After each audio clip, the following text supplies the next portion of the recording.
She does what she does well enough. Maybe too well. The idea made him uneasy. You don't need to expose yourself to public curiosity this way, Eve. You certainly don't need the money or the publicity. My dear boy, I'm not doing this for the money or the publicity.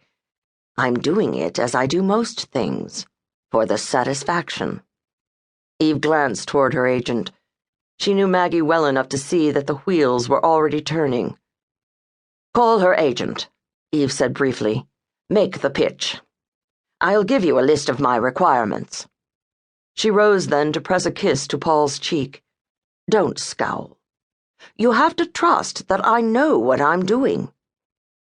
She walked with perfect poise to the bar to add more champagne to her glass, hoping she hadn't started a ball rolling that would ultimately flatten her.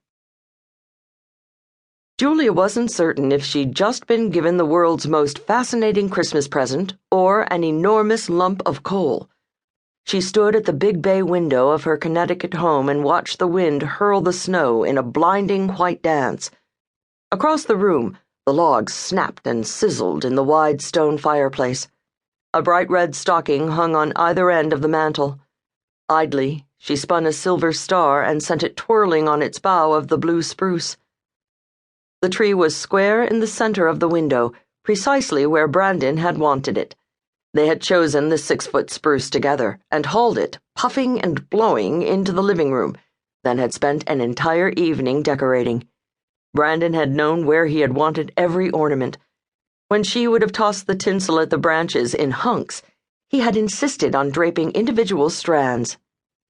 He had already chosen the spot where they would plant it on New Year's Day, starting a new tradition in their new home in a new year. At 10, Brandon was a fiend for tradition.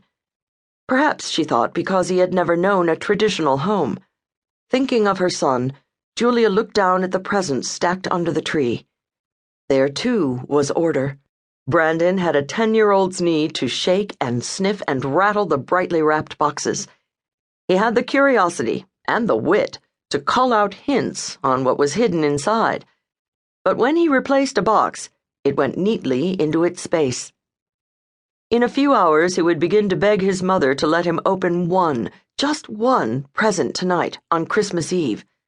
That, too, was tradition. She would refuse. He would cajole. She would pretend reluctance. He would persuade. And this year, she thought, at last, they would celebrate their Christmas in a real home. Not in an apartment in downtown Manhattan, but a house, a home, with a yard made for snowmen, a big kitchen designed for baking cookies. She had so badly needed to be able to give him all this.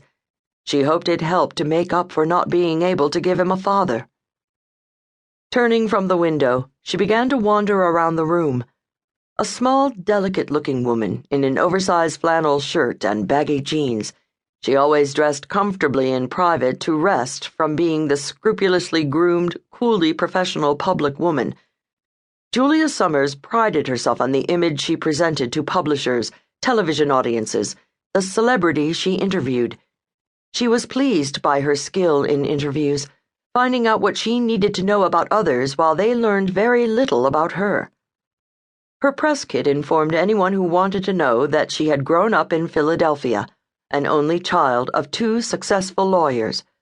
It granted the information that she had attended Brown University and that she was a single parent. It listed her professional accomplishments, her awards, but it didn't speak of the hell she had lived through in the 3 years before her parents had divorced, or the fact that she had brought her son into the world alone at age 18. There was no mention of the grief she had felt when she had lost her mother, then her father, within 2 years of each other in her mid-20s. Though she had never made a secret of it, it was far from common knowledge that she had been adopted when she was 6 weeks old, and that nearly 18 years to the day after had given birth to a baby boy whose father was listed on the birth certificate as unknown. Julia didn't consider the omissions lies, though, of course, she had known the name of Brandon's father. The simple fact was, she was too smooth an interviewer